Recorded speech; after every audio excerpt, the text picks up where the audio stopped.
সুচিত্রা ভট্টাচার্যের লেখা মিতিন মাসির সমগ্র থেকে সারান্ডায় শয়তান, দ্বিতীয় পর্ব। আপনারা কি কালই ভোরে রওনা দিচ্ছেন? ইচ্ছে তো সেরকমই ছিল, কিন্তু বুকিং পেলাম না যে।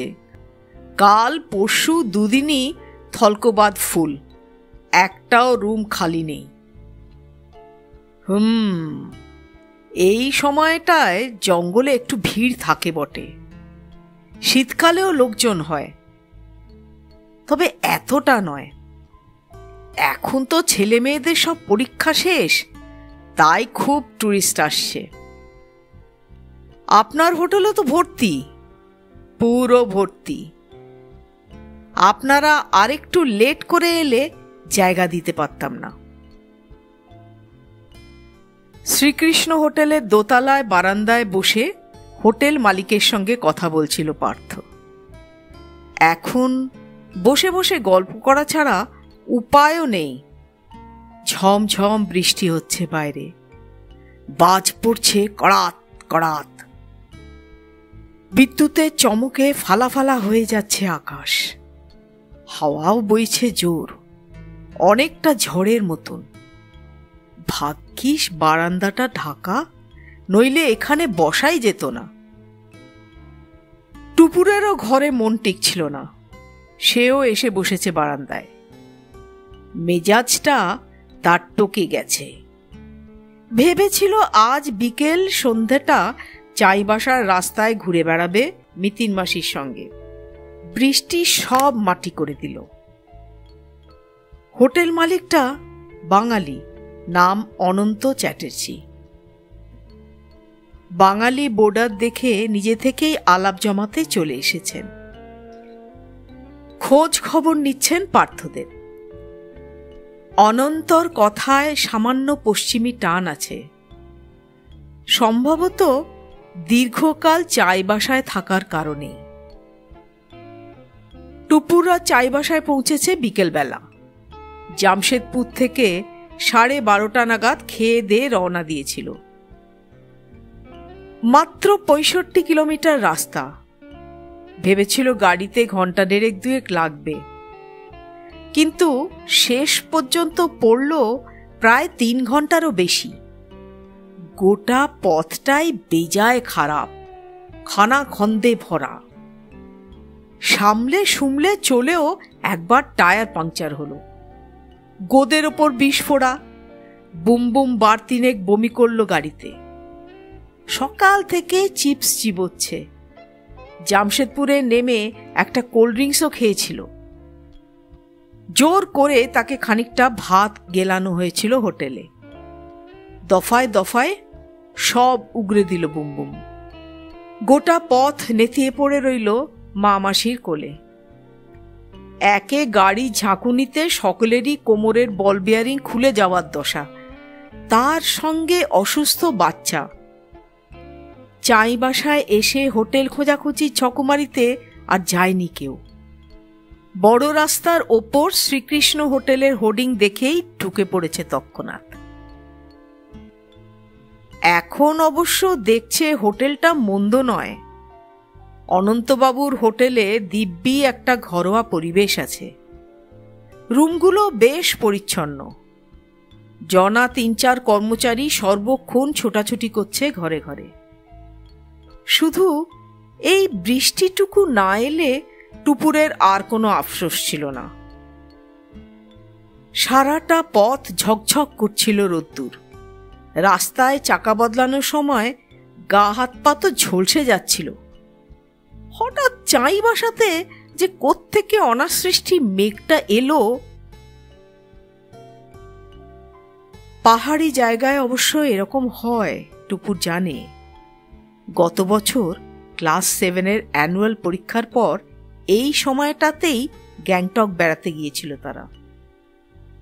সেখানেও এই রকম হঠাৎ বৃষ্টি, হঠাৎ রোদ্দুর। তবে চাইবাসার পাহাড় আর হিমালয় কি এক, নাকি সব পাহাড়েরই এক নিয়ম? সে কি বা ছোট আর কি বা বড়? পার্থ সিগারেট আনতে ঘরে উঠে গেছিল। ফিরে এসে প্যাকেটটা বাড়িয়ে দিল অনন্তবাবুকে। অনন্ত হাত জোড় করে বললেন, ধন্যবাদ, আমার চলে না। খুব ভালো করেছেন, বাজে নেশাটা করেননি। বলতে বলতে পার্থ ধরিয়েছে সিগারেট। বারান্দায় খানচারেক বেতের সোফা, মধ্যিখানে কাঁচের টেবিল, টিউবের আলোয় ঝলমল করছে জায়গাটা, যেন মিনি লাউঞ্জ। কয়েকটা বাঁধানো ছবিও ঝুলছে দেওয়ালে, পাহাড়, জঙ্গল, জলপ্রপাত এইসবের। একটা ছবির দিকে আঙুল দেখিয়ে পার্থ বলল, ওটা কোন ফলস? হুড্রু, রাঁচির? হ্যাঁ, বর্ষাকালে তোলা তো, জল উপচে পড়ছে। এদিকে কাছে পিঠে কোনো ফলস নেই, হুড্রুর মতন নেই, তবে আছে হিরনি ফলস। কাল পরশু তো ফ্রি আছেন আপনারা, ওখান থেকে ঘুরে আসুন না। টুপুরের মনটা নেচে উঠল, জিজ্ঞেস করল, হিরনি ফলস এখান থেকে কতদূর? কত আর 40-50 কিলোমিটার হবে। বাস যায়, গাড়ি ভি যায়। মিতিন মাসি বেরিয়ে এসছে ঘর থেকে। দরজায় দাঁড়িয়ে বলল, রুটটা আমি জানি।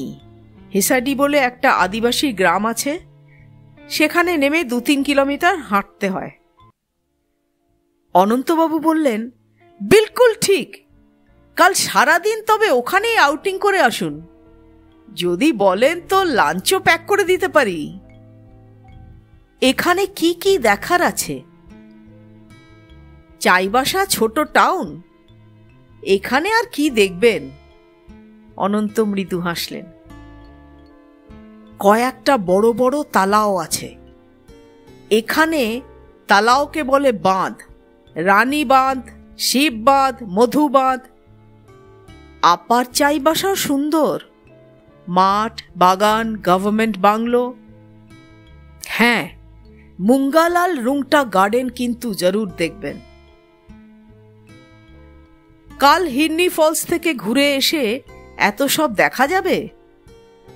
জলদি জলদি ফিরলে দেখতে পাবেন। অনন্ত ফের হাসলেন। তাড়াহুড়োর করার দরকার কি? আপনারা তো পরশুদিনটাও আছেন। মিতিন ঠোঁট টিপে বলল, আমার একটু অন্যরকম প্ল্যান ছিল। চাইবাসা থেকে সারান্ডা তো প্রায় 100 কিলোমিটার পথ। আপনাদের এখানে রাস্তার হালও তো খুব সুবিধের নয়। তাই ভাবছিলাম জার্নির গোটা ধকলটা একদিনে না নিয়ে যদি পরশু সকালে বেরিয়ে পড়ি এবং রাতে মেঘাতুবুরুতে যাই। পার্থ ভুরু কোঁচকাল। হঠাৎ মেঘাতুবুরুতে হল্ট করার শখ জাগলো যে? মুকুলবাবুর ভূত ঘাড়ে চাপল নাকি? মিতিন বলে, মোটেই না। আমি কলকাতা থেকেই ভেবে রেখেছিলাম চান্স পেলে একটা রাত অন্তত মেঘাতুবুরুতে থাকব। ওখানে চমৎকার একটা সানসেট পয়েন্ট আছে। তাছাড়া মেঘাতুবুরু থেকে গোটা সারান্ডার রেঞ্জটাই নাকি ছবির মতন দেখা যায়। আপনার আইডিয়াটা খারাপ নয় ম্যাডাম, অনন্ত সমর্থন জানালো মিতিনকে। মেঘাতুবুরু থেকে বরং পরদিন সকালে টুক করে জঙ্গলে ঢুকে পড়বেন। পার্থ আর গাইগুই করল না, উঠে পড়েছে কাঁধ ঝাঁকিয়ে। অলস পায়ে চলে গেল সহেলিদের ঘরে। অ্যাম্বাসাডারের ঝাঁকুনিতে সহেলির কোমরে একটা খটকা লেগেছে। তিনি এখন পেন কিলার খেয়ে শায়িত। অবনী ঘোরাঘুরি করছেন আমাজনের পাড়ে। বৃষ্টি এখনো থামেনি। বজ্র বিদ্যুতের প্রকোপ কমেছে, তবে ধারা বর্ষণ চলছে একই দাপটে। টুপুর ছোট্ট একটা হাই তুলে বলল, তো কিছু করার নেই এখন, যাই আমিও শুয়ে পড়ি গিয়ে। অনন্ত হা হা করে হেসে উঠলেন। মন খারাপ করছো কেন? দেখো না বৃষ্টি ধরল বলে। তারপরই আকাশ একদম ঝকঝক করবে। অসম্ভব, এই বৃষ্টি সারা রাতেও থামার নয়। আর আধা ঘন্টা দেখো, এখানকার বৃষ্টির নেচারটাই আলাদা। চৈত্র মাসটায় প্রায় এরকম হয়, বিশেষ করে দিনের বেলা যদি বেশি গরম থাকে। মিতিন টেবিল থেকে একটা ম্যাগাজিন তুলে উল্টাচ্ছিল, রেখে দিয়ে বলল, আপনি এখানে কতদিন আছেন অনন্তবাবু? জন্ম থেকে। আপনাদের বরাবরই হোটেলের ব্যবসা? না, আমাদের ফ্যামিলি বিজনেস আলাদা। বাপ ঠাকুরদাদের ফার্নিচারের বিজনেস ছিল। আমি বিপথেই এসেছি। কেন? রাঁচি থেকে হোটেল ম্যানেজমেন্ট পাশ করেছিলাম। বিদ্যেটা কাজে লাগানোর স্বাদ হলো। বাবাও কিছু টাকা দিলেন, আমিও নেমে গেলাম নতুন ধান্দায়। ফার্নিচারের দোকান অবশ্য এখনো আছে। ফরেস্ট অফিস থেকে বেরিয়ে যেখানে বড় রাস্তায় পড়লেন, ওই চকটায়। তার মানে আপনারা এখানে কয়েক পুরুষের বাসিন্দা? 3 পুরুষের। আমার ঠাকুরদাদা চলে এসেছিলেন কলকাতা থেকে, নকরি করতেন গোয়ায়, আয়রন মাইনে। একবার এক লাল মুখো সাহেবের সঙ্গে ঝগড়া হয়েছিল। নকরি ছেড়ে দিয়ে সোজা এসে উঠলেন চাইবাসা। লেখাপড়ার খুব ইন্টারেস্ট ছিল ঠাকুরদাদার। এখানে একটা স্কুল বানিয়েছিলেন। চাইবাসায় তো বহুত বাঙালি আছে, তাদের জন্য বাংলা মিডিয়াম স্কুল। এখন অবশ্য স্কুলটা গভর্নমেন্ট নিয়ে নিয়েছে। মিতিন শেষ কথাগুলো যেন শুনল না। বলল, আপনি যখন জন্ম থেকেই এখানে, তখন নিশ্চয়ই এদিককার পুরনো লোকজনদের সব চেনেন? জরুর। পুরুষোত্তম সিংহকে চেনেন? জমিদার সিংহ ভালোই চিনি। বছর 40-এর গাট্টা গোট্টা চেহারার অনন্তর চোখে কৌতূহল। আপনি পুরুষোত্তম সিংহকে চিনলেন কি করে? ট্রেনে আস্তে আস্তে ওর এক ছেলের সঙ্গে পরিচয় হলো, মুকুল সিংহ। ও, এই মুকুলের কথাই বলছিল আপনার হাজব্যান্ড? হ্যাঁ, মুকুলবাবুর মুখে শুনেছিলাম ওর বাবা নাকি এখানকার খুব নামী ব্যবসায়ী। শুধু ব্যবসায়ী? পুরুষোত্তম সিংহ একটা ক্যারেক্টার ম্যাডাম। নামেও সিংহ, কাজেও সিংহ। এখন বয়স হয়ে জোশ কমেছে, কিন্তু এককালে কত যে খুন জখম করেছে তার ইয়ত্তা নেই। যার সঙ্গে বনল না তাকেই ফটাস, লাশ ভি হাফিস। আজ তো মানুষটাই নাকি বেমালুম ভ্যানিশ করে যেত। বাবা ঠাকুরদাদার মুখে শুনেছি। তাই বুঝি? তা মুকুল বাবুর তো মোটামুটি নিরীহই মনে হলো। মুকুল সিংহ তো রাবণের বেটা রামচরণ। মানে? বাপের একেবারে উল্টো, অযোগ্য, অপদার্থ, নালায়েক। ছোটবেলায় একবার বাড়ি থেকে পালিয়ে গেছিলেন মুকুলবাবু। পুরুষোত্তম তাকে পাটনা থেকে ধরে আনেন। লেখাপড়াতেও তেমন মাথা ছিল না। বাপ হয়রান হয়ে ছেলেকে পাঠিয়ে দেন খড়গপুর, এক বোনের বাড়ি। সেখানে মানুষ হয়েছে মুকুলবাবু। তবে ওর ছোট ভাইটা বহুত সেয়ানা, বিলকুল বাপ কা বেটা। চাইবাসাতেই হস্টেলে থেকে পড়তো বিকাশ। আমার থেকে 1 ক্লাস জুনিয়র ছিল। আমি তখন থেকেই তো দেখছি, মাথা খুব সাফ, বহুত সাহস ভি আছে বিকাশের। এখন 10 হাতে বাপের বিজনেস বাড়াচ্ছে। তা দাদা বিজনেসে নেই কেন? ছোট ভাই কি দাদাকে আউট করেছে? না ম্যাডাম, মুকুলবাবুর বিজনেস করার ক্ষমতাই নেই। খুন এক হলেও সব ভাই কি এক টাইপের হয়? যে বেশি কাবিল সেই ব্যবসা সামলাবে, এটাই তো দুনিয়ার নিয়ম। তাছাড়া মুকুলবাবুর আরও কিছু প্রবলেম আছে। কি প্রবলেম? অনন্ত কি একটা বলতে গিয়েও থেমে গেলেন। আরে ছাড়ুন ম্যাডাম,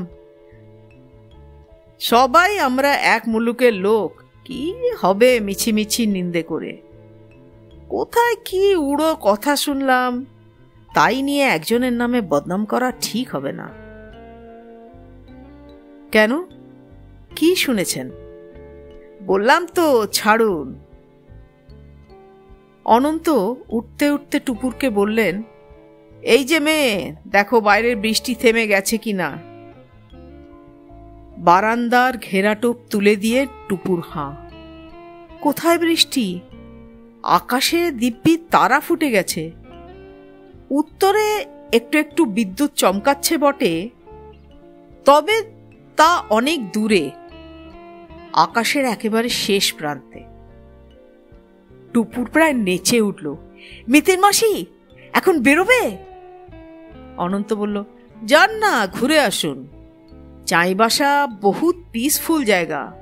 সবে 7:30 বাজে, আরামসে 9-10 অবধি বেড়াতে পারবেন।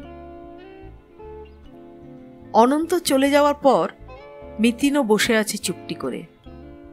টুপুর ঠেলল তাকে, কি গো চলো। মিতিন অন্যমনস্কভাবে বলল, যাই। ঘরে গিয়ে দেখ তোর বাবা মা বেরোবে কিনা। নগর পরিক্রমার নাম শুনেই সহেলি কোমরের ব্যথা উধাও। অবনী বেরোলেন না। বুমবুম ঘুমোচ্ছে অকাতরে। পার্থ তার কাছে একা থাকে কেন? বরং টুপুররা ঘুরতে গেলে দুই ভাইরা ভাই মনের সুখে দাবা খেলতে পারবে। বাইরেটা এখন ভারী মনোরম। ঝড় বৃষ্টি এসে দিনের উত্তাপটাকে যেন শুষে নিয়েছে। স্নিগ্ধ বাতাস বইছে, বসন্তের হাওয়া, কিন্তু ভেজা ভেজা, ঠান্ডা ঠান্ডা, শরীর জুড়িয়ে যায়। আকাশে চাঁদও উঠেছে, আধখানা চাঁদ। আর দিন 7 পরেই পূর্ণিমা। বড় রাস্তা ধরে হাঁটছিল টুপুররা। খানিক উত্তরে যেতেই এক জমজমাট জায়গা। সার সার অ্যাম্বাসেডর আর জিপ দাঁড়িয়ে আছে। ভাড়ার গাড়ি। কালকের হিরনি যাওয়ার নিয়ে বেশ কয়েকজন জিপের ড্রাইভারের সঙ্গে দর কষাকষি করল মিতিন। শেষমেশ বয়স্ক একজনকে পছন্দ হলো। তাকেই গাড়ি নিয়ে সকাল 9টা নাগাদ চলে আসতে বলল শ্রীকৃষ্ণ হোটেলে। তারপর সোজা বাজার। কলকাতা থেকে রওনা হওয়ার সময় তাড়াহুড়োতে অনেক কিছু নেওয়া হয়নি। মনে করে জিনিসগুলো কিনল মিতিন। মোমবাতি, দেশলাই, দড়ি, ব্লেড, ব্যাটারি, মশা তাড়ানোর ধূপ, ডেটল, ব্যান্ডেড আর কয়েকটা ওষুধ। বুমবুমের জন্য কালার বুকও নিল একটা, সঙ্গে 1 বাক্স রং পেন্সিল। পাহাড় জঙ্গল দেখে যদি বুমবুমের ছবি আঁকার স্বাদ জাগে। ক্যামেরার ফিল্ম কিনল 3 রোল। পার্থ ভরবে ক্যামেরায়। সহেলি বললেন, চলো এবার একটু শাড়ি জামার দোকানে যাই। মিতিন আকাশ থেকে পড়ল, কেন, শাড়ি জামার শর্ট আছে নাকি? আহা, চাইবাসার কিছু স্মৃতি নিয়ে যেতে হবে তো। টুপুর হাসতে হাসতে বলল, মা যেখানেই বেড়াতে যায় সেখানকার শাড়ি কেনে। কটকে গেলে কোটকি, ব্যাঙ্গালোরে গেলে ব্যাঙ্গালোর সিল্ক, তামিলনাড়ুতে কাঞ্জিভরম।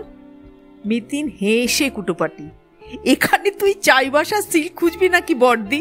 ওরকম কিছু পাওয়া যায় না। বোন আর মেয়ের হাসিও পুরোপুরি নিরস্ত্র করতে পারল না সহেলিকে। তিনি ঘুরে ঘুরে স্থানীয় হাতের কাজ কিনলেন কিছু।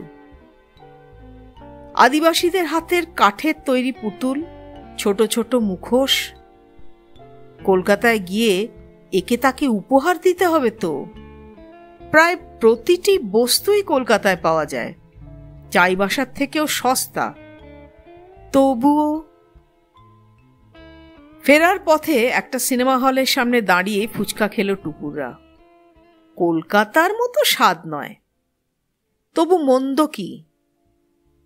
হোটেলে এসে টুপুররা দেখল পার্থ আর অবনী তখনও দাবাযুদ্ধে মত্ত। বুমবুম উঠে পড়েছে।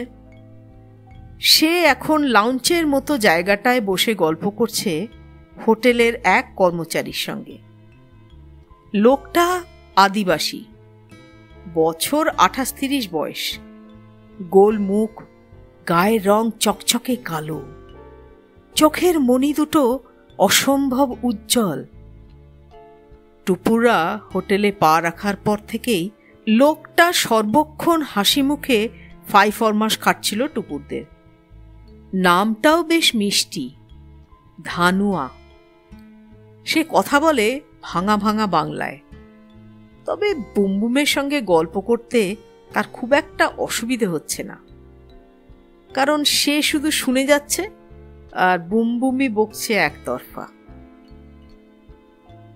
টুপুরদের দেখেই বুমবুম বলে উঠল, জানো ধানুয়াটা কি বোকা, কি সব বলছিল। মিতিন কড়া গলায় ধমক দিল, ও কি ভাষা বুমবুম? ধানুয়া তোমার থেকে বড় না? ধানুয়া দাদা বলো, আর বোকা বলছো কেন? কত করে না শিখিয়েছি বড়দের বোকা বলতে নেই। বুমবুম কাঁচুমাচু মুখে বলল, সরি মা, আর বলবো না। মিতিন সামান্য প্রীত হলো, জিজ্ঞাসা করল, কি বলছিল ধানুয়া দাদা? ওদের গ্রামে নাকি একটা সাধু এসেছে, সাধু বাবা নাকি যাতেই হাত দেয় সেটাই মিষ্টি হয়ে যায়। টুপুর বলল, ওমা, সে আবার কি? রূপোর মতো সাদা দাঁত বের করে হাসল ধানুয়া। হ্যাঁ দিদি, মধু বাবা যাতে হাত দিবেন সেটাই মিঠা বনে যাবে। মানে? ধরো পানিতে হাত দিল তো মিঠা পানি, তিতা ধরল তো তিতা মিঠা বনে গেল। বুঝলাম না। আমি বুঝেছি, মিতিন বলল। ওদের গ্রামে একজন সাধু বাবা এসেছেন, তিনি যাতেই হাত ছোঁয়াচ্ছেন সেটাই মিষ্টি হয়ে যাচ্ছে। কি ধানুয়া, ঠিক বলছি তো? ধানুয়া মাথা দুলিয়ে বলল, সাধু বাবা না দিদি, মধু বাবা। বেশ, নয় মধু বাবাই হলো। তা এই মধু বাবা এসেছেন কোত্থেকে?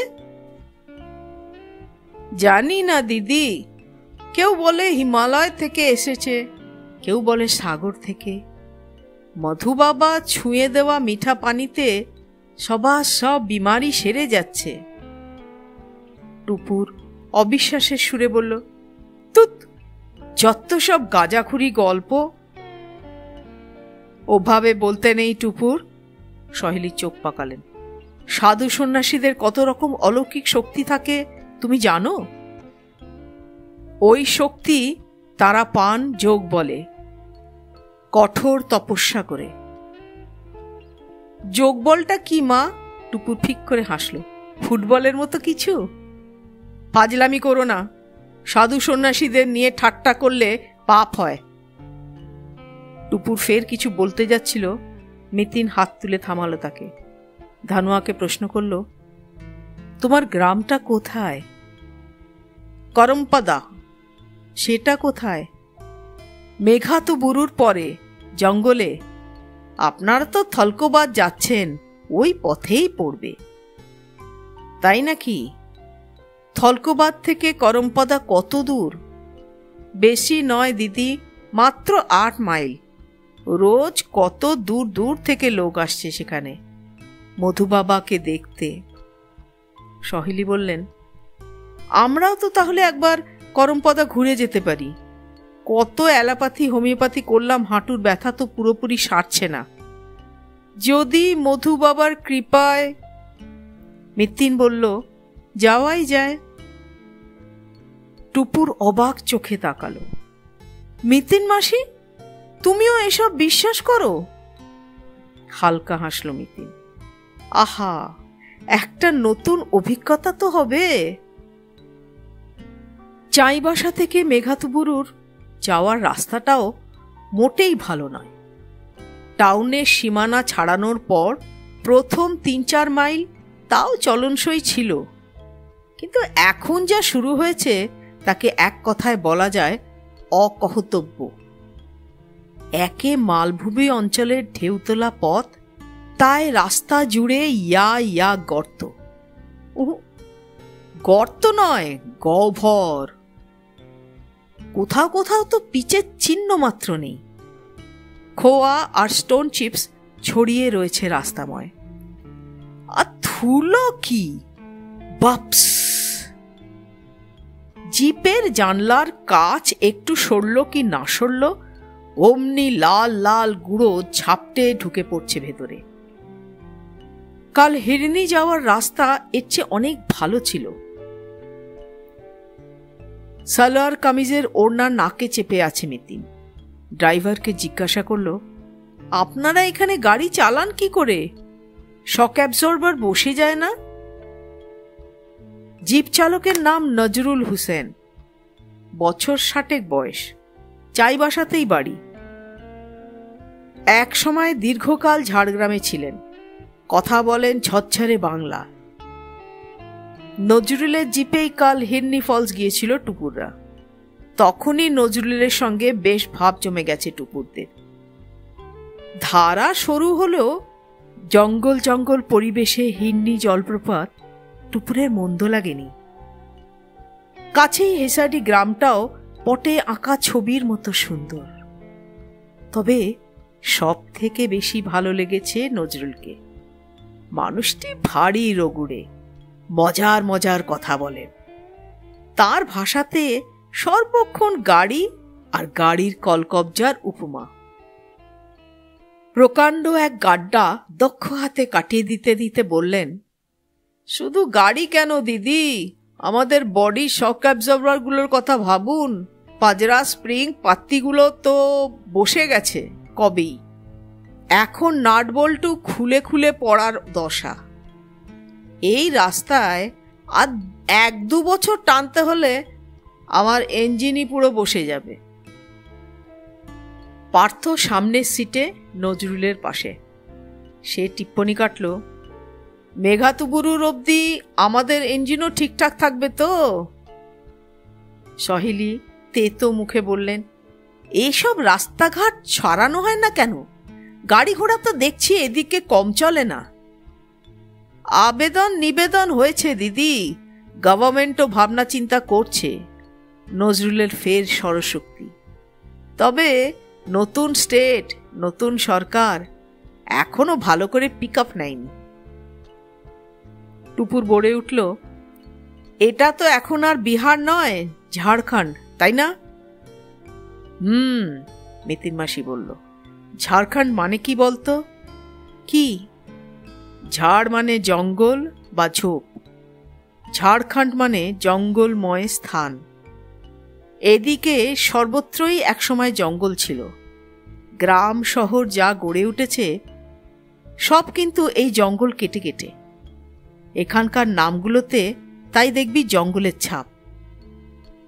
পার্থ বলল, যেমন শালবনি, বহুবনি, কেঁদবনি, কুচ্চিবনি। মিতিন বলল, ডালকাটি, হাতি আসল, বাঘু আসল, শেয়াল আসল। পার্থ আবার বলল, ভালুক নাচা, ভালুক বিধা, বাঘমারি, বাঘমুন্ডি। থাক থাক, হয়েছে। অবনী থামালেন দুজনকে। খুব তো নাম আওড়াচ্ছ। ঝাড়খণ্ডের টোপোগ্রাফি জানো? ইতিহাস? পার্থ ঘাড় ঘুরিয়ে বলল, পড়েছি একটু আধটু। মানভূম, ধলভূম, সিংভূম, বীরভূম, ভঞ্জভূম আর রাঁচির খানিকটা পাট। এই অঞ্চলটাকে এককালে ঝাড়খণ্ড বলা হতো। ভঞ্জভূম চলে গেছে উড়িষ্যায়, ধলভূমের মেজর পার্ট, মানভূমের কিছুটা, সিংভূম আর রাঁচি ছিল বিহারে। এখন সেটাই ঝাড়খণ্ড স্টেট। বাকিটা আছে আমাদের বেঙ্গলে। বাঁকুড়া, পুরুলিয়া আর মালভূমের অংশ। বাই দি বাই, বীরভূম মানে কিন্তু বীর পুরুষদের ভূমি নয়, বীর মানে অরণ্য। ব্রিটিশ গভর্নমেন্টই এদের ভেঙে ভেঙে এক একটা স্টেট গুঁজে দিয়েছিল। অনেকটাই ঠিক বলেছ, তবে পুরোটা নয়, অবনী মাথা দোলালেন। ঝাড়খণ্ডের অতীত কিন্তু খুব ইন্টারেস্টিং। ওই ভাগগুলো হয়েছিল ব্রিটিশরা এখানে পুরোপুরি রাজত্ব কায়েম করার আগেই, সেই ইস্ট ইন্ডিয়া কোম্পানির আমলে। পলাশির যুদ্ধের পর 1765-এ বাংলা, বিহার, ওড়িশার নবাব নাজম উদ্দৌলা পুরো ঝাড়খণ্ড অঞ্চলটাকেই তুলে দিয়েছিলেন কোম্পানির হাতে। ইচ্ছা মতন খাজনা তোলো আর ভোগ করো। কিন্তু ঝাড়খণ্ডের মানুষ দারুণ সাধুন চেতা। তারা বাইরের মানুষদের বলতো দিকু। হাজার হাজার বছর ধরে তারা এখানে পাহাড়ে জঙ্গলে বাস করছে। খেতে না পেয়ে মরে যাবে, তবু তারা দিকুদের শাসন মানবে না। আদিকাল থেকে তারা এখানকার বাসিন্দা বলেই তো তাদের আমরা বলি আদিবাসী। তা তখন ঝাড়খণ্ডের অধিবাসীদের ছিল অনেক রাজা। ওই ভূমগুলো বলছিল ওইসব ভূমিতেই তখন কোনো না কোনো রাজার অখণ্ড প্রতাপ। তারা ইস্ট ইন্ডিয়া কোম্পানিকে ট্যাক্স তো দিলই না, উল্টে শুরু হয়ে গেল কোম্পানির সঙ্গে যুদ্ধ। সাহেবদের কামান বন্দুকের সামনে সোজাসুজি লড়তে পারবেন না বলে গেরিলা ফাইট করতেন রাজারা। এই রাজাদের সঙ্গে কোম্পানির মোট কত বছর যুদ্ধ চলেছিল জানো? 1767 থেকে 1855, মানে প্রায় 90 বছর। ধলভূমগড়ের এক রাজা জগন্নাথ ধল তো টানা 8 বছর লড়াই চালিয়েছিলেন, নাভিশ্বাস তুলে দিয়েছিলেন কোম্পানির। শেষ পর্যন্ত অবশ্য জগন্নাথ ধলকে সারেন্ডার করতে হয়। কোম্পানিকে বার্ষিক 4267 টাকার খাজনা দেওয়ার প্রতিশ্রুতিও দিয়েছিলেন তিনি। সালটা ছিল 1774 এবং তখন থেকেই ঝাড়খণ্ড রিজিয়নে কোম্পানির শাসন প্রতিষ্ঠা শুরু। অবনীর কথায় ছেদ পড়ল। টুপুর আচমকা চেঁচিয়ে উঠেছে, দেখো দেখো, ওই মোটরসাইকেলটা কিভাবে আসছে! একসঙ্গে সব চোখ ঘুরে গেল পেছনে। সত্যি একটা মোটরসাইকেল তীব্র বেগে ধেয়ে আসছে। খানা খন্দের পরোয়া নেই, লাফিয়ে লাফিয়ে গর্ত পার হচ্ছে। কিছু বোঝার আগেই বিশ্রী ধুলো উড়িয়ে টুপুরদের জিপকে অতিক্রম করে চলে গেল। পিঠে 2 আরোহী, দুজনের মাথা মুখ হেলমেটে ঢাকা। সহেলি শিউরে উঠে বললেন, এভাবে কেউ চালায়, এক্ষুনি অ্যাক্সিডেন্ট করবে। টুপুর বলল, এই মোটরসাইকেলটাকে একটু আগে চাই বাসায় দেখলাম না, সিনেমা হলের সামনে। পার্থ বলল, তুই বুঝলি কি করে? সেটাই এটা। ওটাও টুকটুকে লাল রঙের ছিল, গায়ে একটা ব্লু বর্ডার। পার্থ হেসে ফেলল, ওই রঙের একটাই মোটরসাইকেল আছে বুঝি? না গো, ওটাতেও 2জন লোক ছিল। একজন বসেছিল মোটরসাইকেলে, আর একজন এসটিডি বুথে ঢুকলো। তুমি যখন সিগারেট কিনতে নামলে তখন। পার্থ জোরে হেসে উঠল, তাতেও কিচ্ছু প্রমাণ হয় না। এবং তুমি তোমার মাসির যতই চেলি বনার চেষ্টা করো, তোমার হবে না। বুমবুম পার্থের পাশ থেকে 2 হাত উঁচু করে কাঁচকলা দেখালো টুপুরকে। অবনী ছটফট করছিলেন। জিপে বসে বই পড়ার উপায় নেই, ঝাঁকুনির ঠেলায় ঘুমিয়ে পড়াও অসম্ভব। তাই এখন তাকে বক্তৃতায় পেয়েছে। অবনীর এমনটা হয় মাঝে মাঝে, তখন তাকে থামিয়ে রাখা দুষ্কর। কলেজের অভ্যাসের মতো টানা 45 মিনিট নন স্টপ বকে যাবেন, বাধা পড়লেই মুখ হারি। অসহিষ্ণু স্বরে অবনী বললেন, ছাড়ো ছাড়ো তো ওই মোটরসাইকেল, যা বলছি শোনো। তা সেই ঝাড়খণ্ড। টুপুর কাতর মুখে বলল, বাবা প্লিজ, বইয়ে পড়ে নেব। বইয়ে কি আছে? কিছু নেই। আছে অচল সিংহ নায়কের বিদ্রোহের কথা। কর্ণগড়ের রানী শিরোমণির কাহিনী পাবি তোর বইয়ে, কিংবা মাধব সিংহের বীরত্বের গল্প।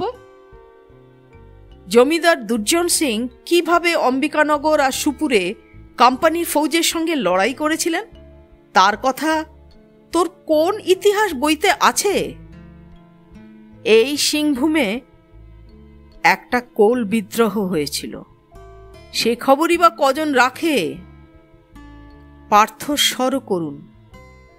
এই সবকটা গল্পই এখনই শুনতে হবে অবনীদা? আমরা কি এখন একটু প্রকৃতি দেখতে পারি না? সহেলি বললেন, হ্যাঁ সেই ভালো, তুমি একটু ক্ষমা দাও। অবনীর মুখ পলকে গম্ভীর। বাইরে এখন নিসর্গ বলতে তেমন কিছু নেই, তবুও তাকিয়ে থাকতে বেশ লাগে। রাস্তার দুপাশেই এবড়ো খেবড়ো মাঠ, গাছপালা খুবই কম, কিন্তু এই রুক্ষতারও যেন একটা আলাদা সৌন্দর্য আছে। অনেক দূরে মেঘের মতো পাহাড় দেখা যায়, সম্ভবত ওদিকটাই সারান্ডা। মাঝে মাঝে পথের ধারে গাছের সংখ্যা বাড়ছে, একটু কমেও যাচ্ছে। ছোট্ট ছোট্ট বসতি আসছে, শুকনো চেহারার গ্রামগুলোকে পেরিয়ে গেলেই আবার রুক্ষ প্রান্তর। হঠাৎ হঠাৎ চোখে পড়ছে শিমুল পলাশ, পাতা দেখা যায় না, ফুলে ফুলে লাল হয়ে আছে গাছগুলো, এত ঘন লাল যে চোখ ধাঁধিয়ে যায়। পার্থ উল্লাসিত হয়ে বললে, এই গাছগুলোকে একা একা দাঁড়িয়ে থাকতে দেখে তোর কি একটা গান মনে পড়ছে টুপুর? কি গান বলো তো? মিতিন বলল, আমি বলবো, বলো। লাল পাহাড়ির দেশে যা, রাঙা মাটির দেশে যা, হিতাই তোরে মানাইছে না রে, ইক্কিবারে মানাইছে না রে। ঠিক, একেবারে ঠিক। গানের কথাগুলো ফ্যান্টাস্টিক। এমন টকটকে লাল ফুল কি যেখানে সেখানে মানায় এই লাল মাটির দেশ ছাড়া? মিতিন গুনগুনিয়ে গানটা গেয়ে উঠল। টুপুর সহেলিও গলা মিলিয়েছে। সঙ্গে সঙ্গে পার্থ বুম বুম হাততালি সহকারে যোগ দিল কোরাসে। প্রবীণ নজরুল হোসেনের মুখও খুশিতে ভরপুর। তিনিও স্টিয়ারিং হাতে মাথা দোলাচ্ছেন গানের তালে তালে। অনেক চেষ্টা করেও অবনী আর গোমড়া থাকতে পারলেন না। আস্তে আস্তে চোয়ালটা তার আলগা হয়ে গেল, ঠোঁট নড়ছে মৃদু মৃদু। গানের কলিগুলোই আওড়াচ্ছেন তিনি। হাঁটু দুটো নেচে উঠল, দুলছেনও অল্প অল্প। গান চলতে চলতেই একটা ছোট্ট জনপদ, সামান্য কটা দোকানপাট, কুঁড়ে ঘর, টিনের চালা, একটা দুটো পাকা বাড়ি। একটা দোকানের সাইনবোর্ডে ইংরেজিতে জায়গাটার নাম দেখে টুপুর গান থামিয়ে হৈ হৈ করে উঠল, মিতিন মাসি, ঝিনিক পানি, ঝিনিক পানি, এখানেই মুকুলবাবুর সেই হাতির পাল। একটু আগেই একটা ট্রেন লাইন পার হয়েছে গাড়িটা, ওখানেই বুঝি গজ সম্মেলন হয়েছিল। পার্থ বলল, ঝিনিক পানি নামটা কিন্তু বড় সুন্দর। নামটাকে সম্মান জানাতেই এখানে নেমে অন্তত এক কাপ চা খাওয়া উচিত। সহেলি বলল, কায়দা করছো কেন ভাই? সত্যি কথা বলো না, চা তেষ্টা পেয়েছে? যাত্রীদের বাসনা টের পেয়ে নজরুল বলল, ব্রেক কষি তাহলে, আপনারা তেল মোবিল নিয়ে নিন। ঝিনিক পানির একেবারে শেষ প্রান্তে ছোট চা মিষ্টির দোকানের সামনে জিপ থামালো নজরুল। নেমেই টুপুরের চক্ষুস্থির। দোকানের পরেই একটা ঝাঁকড়া গাছ, আর তার তলায় দাঁড়িয়ে আছে সেই মোটরসাইকেলটা। আরোহী নেই, সিটের ওপর শোভা পাচ্ছে জোড়া হেলমেট। টুপুর টানল মিতিনকে, দেখেছ দেখেছ? লোক দুটো কোথায় গেল বলো দেখি? আছে কোথাও এদিক ওদিক। সহেলি পাশে দাঁড়িয়ে কোমর ছাড়াচ্ছিলেন। লম্বা নিঃশ্বাস ফেলে বললেন, ভগবানের দয়ায় বেঁচে গেছে, যা মিসাইলের মতো ছুটছিল। পার্থ বুমবুমকে নিয়ে দোকানে ঢুকেছে। হাঁক ছাড়ল, কে কি খাবে? অবনী বাইরে সরু বেঞ্চিতে বসেছেন। বললেন, আমি শুধু 1 কাপ চা, লিকার হলে ভালো হয়। নিমকি খেতে পারেন, গরম গরম ভাজা হচ্ছে। মাথা খারাপ, নিমকি খেয়ে মরি আর কি। অবনী 2 হাত ছড়িয়ে আড়ামোড়া ভাঙলেন। নজরুল ভাই, আমরা জামদা পৌঁছচ্ছি কখন? নজরুল ঘড়ি দেখলেন। এখন বাজে 9টা, জামদা ধরুন আরো 1.5 ঘন্টা। গোটাটাই এরকম ভাঙাচোরা রাস্তা? না না, জগন্নাথপুরের পর থেকে অনেকটা ভালো হবে। তাহলে জগন্নাথপুর পার হলে একটা কলা খাবো। পার্থ চাঙাড়ি থেকে গোটা 10 নিমকি নিয়েছে, সঙ্গে 1 ডজন রসালো জিলিপি। সকলের সামনে গিয়ে এগিয়ে দিচ্ছে চাঙাড়ি। নজরুল একটা করে নিমকি জিলিপি নিলেন। টুপুর মিতিন 2টো করে, বুমবুমও একটা করে তুলে নিল দেখে পার্থ রীতিমতো হতাশ। বেজার মুখে কামড় বসালো জিলিপিতে।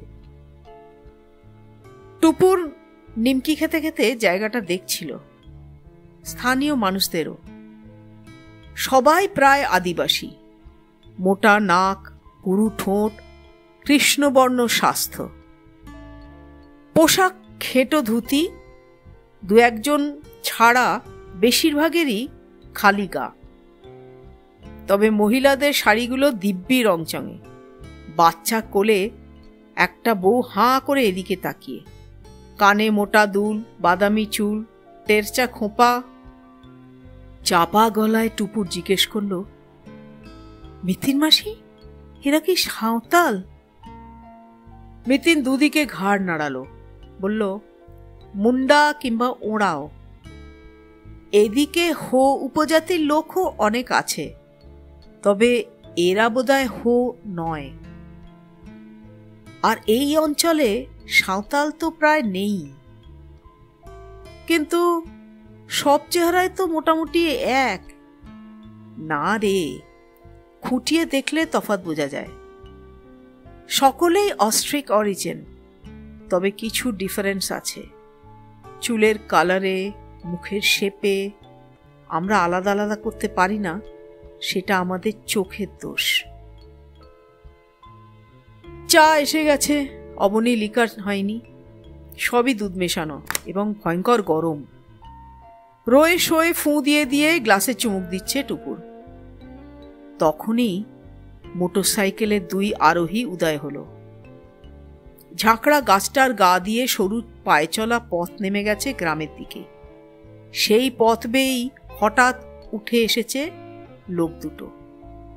একজন শীষ দিতে দিতে আঙুলে চাবির রিং ঘোরাচ্ছে, অন্যজনের 2 হাতে ঝোলানো 2খানা জ্যান্ত মুরগি। দুটো লোকেরই পরনে জিন্স আর টি-শার্ট, চোখে সানগ্লাস। শ্যামবর্ণ, তবে স্পষ্ট বোঝা যায় এরা আদিবাসী নয়। শহুরে কায়দায় কাটা চুল উড়ছে হাওয়ায়। মোটরসাইকেল স্টার্ট দিতে গিয়েও প্রথমজন দাঁড়িয়ে গেল। হিপ পকেট থেকে মোটা পার্স বের করেছে। এগিয়ে এসে দোকান থেকে সিগারেট কিনল 4 প্যাকেট। হাতের থাবায় প্যাকেটগুলো ধরে সরু চোখে টুপুরদের জরিপ করল 1 ঝলক। তারপর ফিরে গিয়ে মাথায় হেলমেট চড়াচ্ছে। দ্বিতীয় লোকটা মোটরসাইকেলের সাইড থেকে 1খানা নারকেল দড়ি বার করেছে ইতিমধ্যে। মুরগির 2টো পা কষে বাঁধল, ঝুলিয়ে দিল মোটরসাইকেলের ব্যাক রেস্টে। প্রাণ ভয় পরিত্রাহী চিৎকার করছে মুরগিগুলো, ভয়ানক ঝটাপটি করছে। তখনই প্রথম লোকটা একটা অদ্ভুত কাণ্ড ঘটালো। খাপ করে চেপে ধরেছে মুরগির 2টোকে, মট মট করে মুচড়ে দিল মুরগির 2টো গলা। কয়েক সেকেন্ড অপেক্ষা করে দেখলো ওরা আর নড়াচড়া করে কিনা। তারপর নিশ্চিত হয়ে লাথি কষালো মোটরসাইকেলে। দুই নিথর মুরগি আর নির্বিকার সঙ্গীকে পেছনে নিয়ে গর্জন তুলে বেরিয়ে গেল। বুমবুম ভ্যাবাচাকা খেয়ে গেছে। কাঁদো কাঁদো মুখে বলল, মরে গেল মুরগি দুটো। টুপুর অস্ফুটে বলল, কি নিষ্ঠুর। মিতিন দোকানদারকে হিন্দিতে জিজ্ঞাসা করলো, এরা কারা, আপনি চেনেন? দোকানদারও দেখেছিল লোক দুটোকে। বলল, मालूम नहीं, होगा कोई बाबू लोग, शायद जंगल में घूमने आया। आगे देखेছেন? 2-3 বার দেখেছি, কাল भी এসেছিল, মুরগা নিয়ে চলে গেল। টুপুর থমথমে মুখে বলল, পেছনের লোকটাকে আমি চাই বাসায় মোটরসাইকেলে বসে থাকতে দেখেছিলাম। বুমবুম গাল ফুলিয়ে বলল, ওরা পাজি লোক। মুরগি দুটোর আর্তনাদ টুপুরের কানে লেগে রয়েছে এখনো। মনটা খারাপ হয়ে গেল টুপুরের। জিপ আবার চলছে। একটা বড় সড়ো কারখানা পেরোলো, সিমেন্টের ফ্যাক্টরি। জগন্নাথপুরের সত্যি খানিকটা উন্নতি হলো রাস্তা। স্পিড বাড়ালো নজরুল। সঙ্গে সঙ্গে অবনীর চোখ বন্ধ। সহেলি টুকটাক কথা বলছেন মিতিন পার্থর সঙ্গে। বুমবুম জানলা দিয়ে মুখ বাড়িয়ে মাইলস্টোন গুনছে।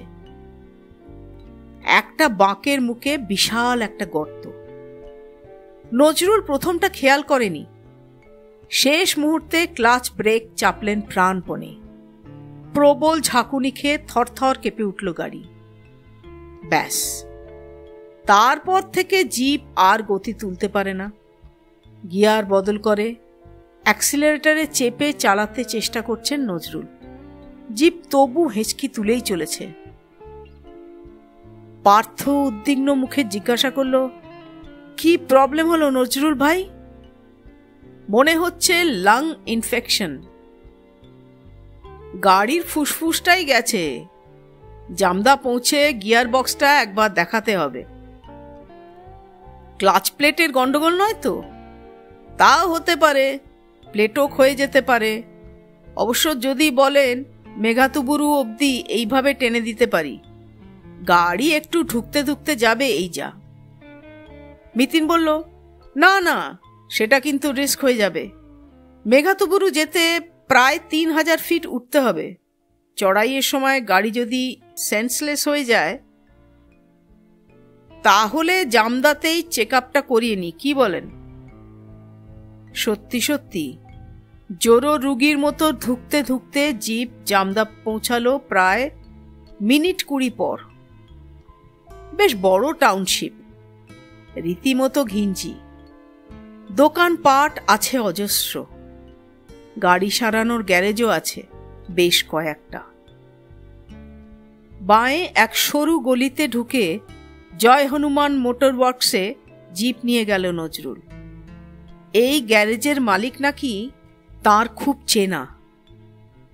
মেকানিক গাড়ি পরীক্ষা করে রায় দিল ক্লাচ প্লেট ঠিক আছে, গিয়ার বক্সেরই অবস্থা খারাপ। ঘন্টা 3 সময় লাগবে সারাতে। পার্থ বললে, চলো তাহলে আমরা এখানেই দুপুরের খাওয়াটা সেরে নিই। অবনী চিন্তিত মুখে বললেন, এখানকার হোটেলে কি ডাল আলু সেদ্ধ পাওয়া যাবে? সহেলি বললেন, তাড়াতাড়ি খেয়ে নিয়ে আমি কিন্তু এখানকার মার্কেটটা ঘুরব। টুপুর অন্য কথা ভাবছিল। গাড়ি সারাতে বেশি দেরি হলে মেঘাতুবুরুর সূর্যাস্তটা মিস হয়ে যাবে না তো? মিতিন ফস করে বলল, একবার ওই পুরুষোত্তম সিংহর বাড়িটা ঘুরে এলে হয় না? পার্থ বলল, যা, আলাপ পরিচয় নেই। আহা, মুকুলবাবুকে তো চিনি, আর তিনি তো এখন জামদাতেই আছেন। পার্থ বলল, মাত্র 1-1.5 ঘন্টার আলাপ, তাও ট্রেনে। ওকে কি পরিচয় বলে? তাছাড়া বাড়িটা ঠিক কোথায় তাও তো জানো না। জামদায় এসে জমিদার সিংহকে খুঁজে বার করতে পারবো না? চাইবাসার অনন্তবাবু বলেছিলেন পুরুষোত্তম সিংহ নাকি একটা ক্যারেক্টার। এখানে এসেও তাকে একবার চোখে দেখব না? এই ফাঁকে মুকুলবাবুর সঙ্গেও না হয় আরও একবার দেখা হয়ে যাবে। এরপর তৃতীয় পর্বে। বন্ধুরা, একটা অনুরোধ জানাচ্ছি, যদি এই চ্যানেল ভালো লেগে থাকে তাহলে একটু সাবস্ক্রাইব করে দেবেন। সাবস্ক্রিপশন হলে আর কিছু না, আমাদের অনেক সাপোর্ট হয়। আপনাদের সাপোর্টের আশাতেই এই অনুরোধ জানালাম। ভালো লাগলে একটা থামস আপ দিয়ে দেবেন, আর যদি মনে করেন শেয়ার করবেন, তাহলে তো আমাদের চেষ্টা সার্থক।